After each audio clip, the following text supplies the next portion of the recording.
Temos a biblioteca de MySQL instalada. Precisamos, então, fazer a configuração. Tudo que eu venho criando, eu já estou pensando na arquitetura das pastas e arquivos, numa organização legal para o projeto. E a conexão com o banco de dados não é diferente. Então, eu vou criar um arquivo dentro de uma pasta chamada Services, tá?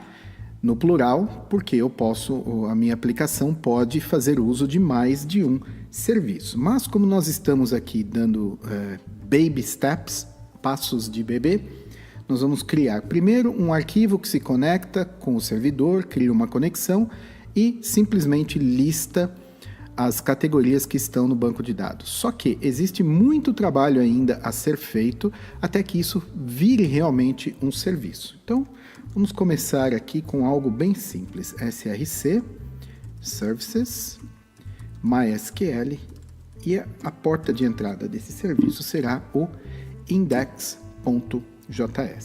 Então, começando, eu vou criar uma constante que eu chamarei de MySQL Server, é igual a require o módulo chamado MySQL, que eu importei com o npm. Aqui eu vou criar uma conexão. Então, MySQL Server create connection, e aí eu passo um objeto de configuração, o que é muito comum no mundo JavaScript, tá? Então aqui eu vou passar o host, localhost, deixe-me ver o que mais, o usuário, root, é uma string, password, e por fim, o banco de dados, que é RESTful Web Service. Muito bem, tenho a minha conexão e agora basta eu utilizar esta conexão para fazer uma query. Então, connection.query. O primeiro parâmetro é a query em si. O segundo parâmetro ele pode ser ou um array ou um método, tá? Um método de callback. Eu vou começar de forma simples, passando uma arrow function que vai receber error, results e só. Tem um terceiro parâmetro que é fields, mas eu não utilizarei nesta série. Muito bem. Então, eu vou escrever aqui a query select all from categories. E aí, lá no terminal, eu vou me certificar de que eu estou inserindo pelo menos 2 registros ali para serem listados. Então, name, values, Fábio. E um segundo, Bedovelli. Só para ter certeza, select all from categories e tá lá os 2 registros. Muito bem. Então, select all from categories. Eu preciso, em algum momento, tratar o erro.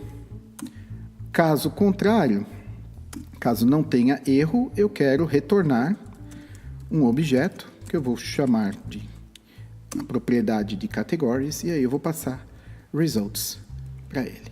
Por fim, module export, lógico, porque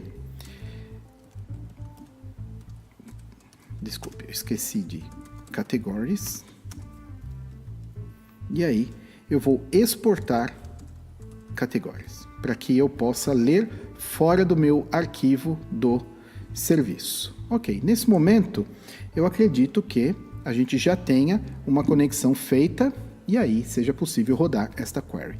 Deixe-me trazer o arquivo de rotas para na rota principal eu dar um console.log em categories, que eu ainda vou, lógico, importar. Então, require. O nosso routes, ele vive dentro da pasta HTTP. Então, eu subo um nível, estou na raiz, services, MySQL. Não preciso colocar index.js, nem index, nem nada, tá? E acredito que com isso eu já consiga, quando eu acessar essa rota, verbo get, esse console.log será executado. Deixe-me só me certificar de que não há nenhum erro aqui no serviço que está rodando. E aí eu vou lá no Postman, send. Ok, recebi o array, não fiz nenhuma mudança no retorno. Meu interesse é no que está aqui no console.log. Eu deveria estar vendo aquele objeto categories com os dois registros, tá? Eu sei que a conexão foi feita, eu sei que a query foi rodada, mas eu preciso prestar atenção neste momento no quê? No que está sendo retornado. Não é o objeto que eu esperava receber, tá? No caso, este cara aqui. E por que isso acontece? Aí entra o primeiro ponto que confunde muita gente que está chegando agora no universo JavaScript, que é a característica de ser não bloqueante. O que acontece? A execução começa aqui, na rota, ele entra dentro desse callback, e aí ele executa quem? Esse cara aqui, tá? Connection.query. Só que a conexão, a execução chega aqui, ela não para e fica esperando o resultado da query. Ela simplesmente passa, batido e retorna o que precisa retornar. No caso, o quê? O categories, que é o quê?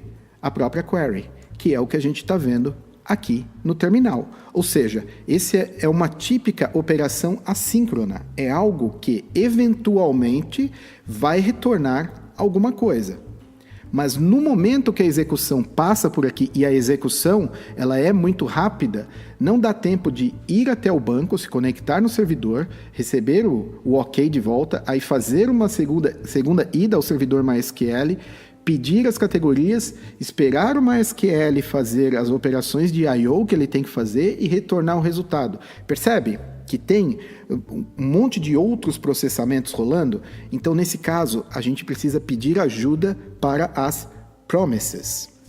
As promises, elas lidam com coisas que podem acontecer ou não no futuro, mas definitivamente ela lida com coisas que não podem acontecer imediatamente. Então, para converter isso numa promise, é muito fácil.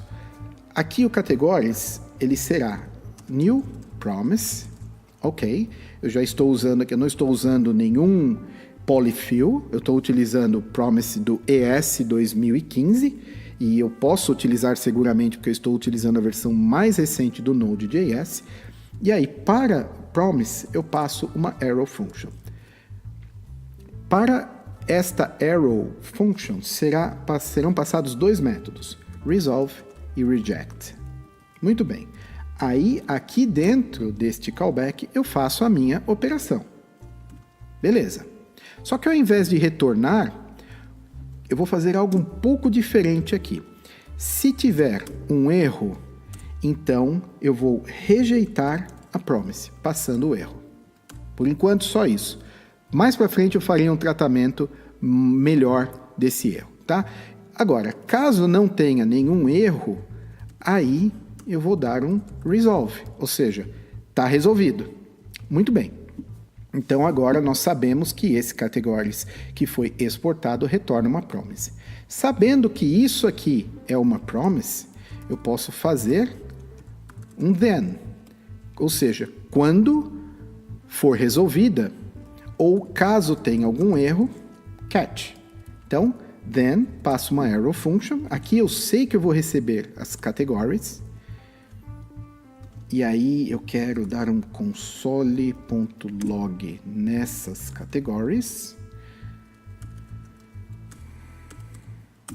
Ou dar um catch no error. Então, error, console.error no e error. Tem muita palavra parecida, né? Então, deixa eu passar um pouquinho, dar um pouco de espaço para a gente ter, para a gente poder respirar, né?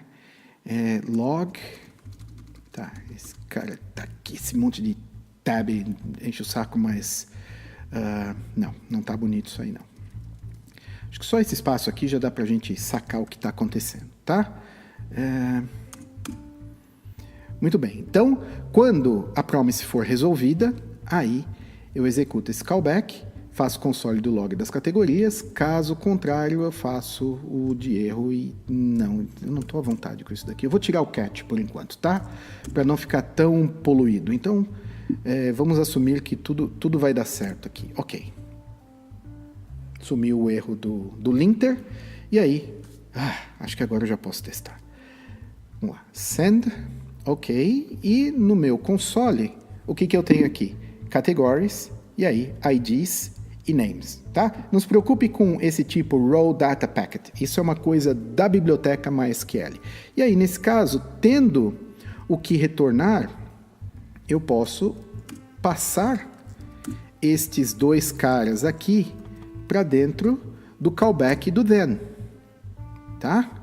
Ou seja, eu só vou retornar alguma coisa para a chamada feita ao meu serviço quando eu tiver alguma coisa, ou seja, quando a promise for resolvida. Aí, no caso do catch, aí agora dá para fazer alguma coisa aqui, error, eu vou também duplicar esse cara, retornar também error. E aqui eu quero retornar as categorias. Muito bem. Eu acho que é isso. Posteriormente, nós vamos tornar esse código um pouco mais legível. Ok, lá está. Tá? Então, eu tenho, retornando aqui, um objeto que possui uma única propriedade chamada categories, e aí eu tenho o array de categorias. Por que é importante eu passar um objeto e não um array direto? Porque isso me permite passar um pouco de metadados, caso seja necessário. Por exemplo, paginação. Então aqui, pagination, aí eu posso passar, supondo que eu tenha algo que calcule isso daqui, page number 2, results.length, sei lá, e vírgula, tá? Metadata. Para ajudar o cara que está lá no front-end. Tá vendo? Então, no objeto eu tenho não só as categorias, mas informações relacionadas a esta lista. Tá? Não é o caso agora, isso foi só para exemplificar. Então, quanto mais organizado for o seu retorno, mais informações você vai poder passar. Tá? E com isso eu finalizo essa é a aula de número 8. E aí, daqui por diante, nós vamos passar a melhorar o que nós já temos funcionando.